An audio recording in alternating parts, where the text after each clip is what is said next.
మేము BRS party ఉన్నా కూడా వెనుకబడిన కులాల పెట్టిన బిడ్డలం. మేము భావి తరానికి ఒక బంగారు భవిష్యత్తు అందించాలి, ఒక తపన మా మీద బాధ్యత ఉన్నది. ఈరోజు ఈ యొక్క సమావేశం కరీంనగర్లో జరగబోయే సమావేశానికి బహిరంగ సభకు కథనపేరి బీసీ కథనపేరి అనే నామకరణం చేయడం జరిగింది. మేము ఈ బీసీ కథనపేరి ద్వారా సూటిగా ముఖ్యమంత్రి రేవంత్ రెడ్డి గారు ప్రశ్నిస్తున్నాం. ఒకటి, ఆగస్టు 5, ఆగస్టు 6, ఆగస్టు 7లో 3 రోజులు మీరు ధర్నా చేశారు. ఏం సాధించిర్రో ప్రజలకు చెప్పాలి. 8వ తారీఖు మళ్ళా హైదరాబాద్లో చేరింది అందరూ కలిసి. 5, 6, 7 తారీఖులో మీరు ఏం సాధించిర్రో ఒక్కసారి ప్రజలకు చెప్పాలి, వెనుకబడిన కులాలకు చెప్పాలి. మీరు నిజంగానే ప్రధానమంత్రి యొక్క అపాయింట్మెంట్ తీసుకున్నారా? అడిగారా? పోనీ అడిగితే ఆ అపాయింట్మెంట్ ఎవరి ద్వారా అడిగినోడో బహిర్గతం చేయండి. పోనీ ప్రెసిడెంట్ని కలవట్లేదు, మాకు అపాయింట్మెంట్ ఇవ్వలేదన్నారు. ప్రెసిడెంట్ని కలుస్తామని చెప్పి అపాయింట్మెంట్ కోరినరా? అది కూడా బూటకం.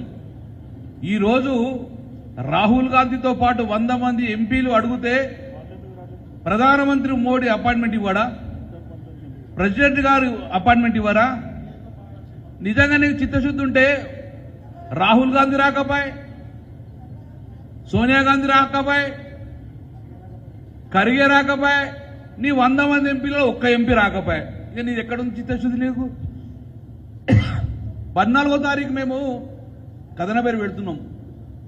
దాంట్లో ముఖ్యంగా 11వ తారీఖు 12వ తారీఖు కూడా పార్లమెంట్ నడుస్తుంది. వాళ్ళ ఈ 11వ తారీఖు 12వ తారీఖుల ఏ ఒక్క కాంగ్రెస్ ఎంపీ అన్నా ఈ పార్లమెంటు స్టాల్ చేస్తారు కావచ్చు అని ఆశతో వెయిట్ చేస్తున్నాం మేము.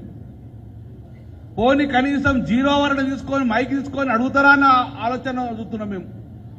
100 మంది ఎంపీలు ఉన్నారు, 40% రిజర్వ్ గురించి మైక్ అడగరు, క్వశ్చన్ రేజ్ చేయరు. 100 మంది ఎంపీలు పోడియం దగ్గరకు పోయి స్టాల్ చేసే అవకాశం కూడా రాలేదు ఇంతవరకు. ఎందుకు అంటే మీరు కేవలం మొక్కుబడిగా మోసం చేసినందుకు నిదర్శనం. ఆ రోజు 2 ఎంపీలు తెలంగాణ కోసము పోడియం కాడ పోయి స్టాల్ చేస్తే పార్లమెంట్ ఆగిపోయింది. 2 ఎంపీలు తెలంగాణ కోసం కేసీఆర్ గారితో పాటు 2 ఎంపీలు చేస్తే పార్లమెంటు ఆగిపోయింది. 20-25 నిమిషాలు స్టాల్ చేసిర్రు. మరి మీ 100 మంది ఎంపీలు ఈ బీసీల కోసము 1 సెకండ్ కూడా స్టాల్ చేసే అవకాశం లేదా? అంటే ఈ మోసం, బూటకం. 5, 6, 7 తారీఖు అనేది బూటకం. ఈరోజు స్టాల్ చేసిన బూటకం. నేను ఒక్కటే చెప్తున్నాను మీరు సూటిగా,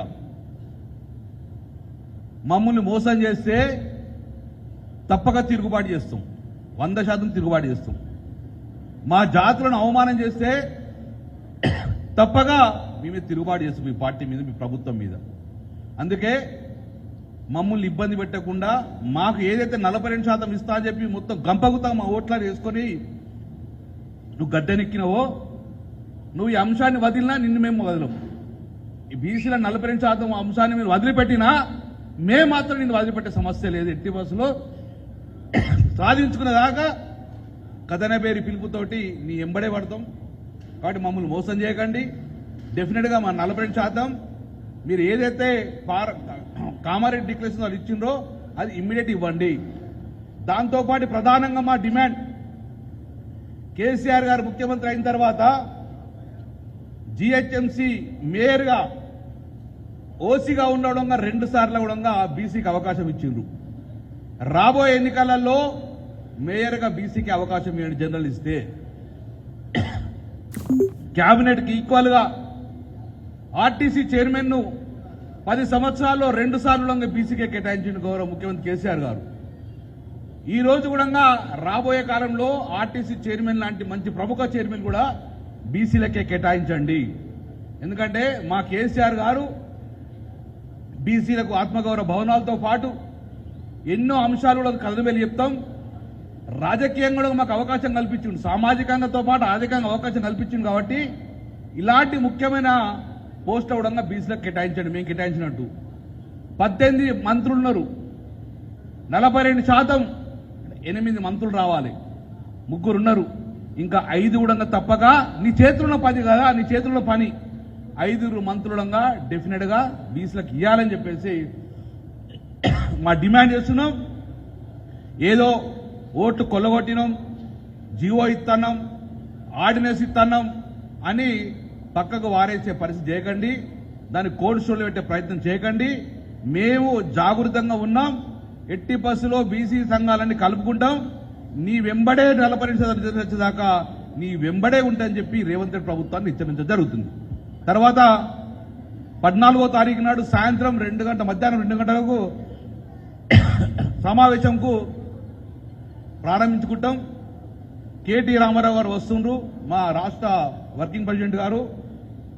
ఇక్కడ దయచేసి మా ఉమ్మడి జిల్లా యొక్క ఏ సమావేశం ఉండగా అద్భుతంగా సక్సెస్ కాబట్టి దీని ద్వారా రాష్ట్రం మొత్తం కూడా సక్సెస్ కావాలని చెప్పి అనుకుంటూ పత్రికా సోదరులు సహకారం చేయాలి. తెలంగాణలో ఉన్న బీసీ బిడ్డలందరూ కూడా ఆహ్వానం పలుకుతున్నాం.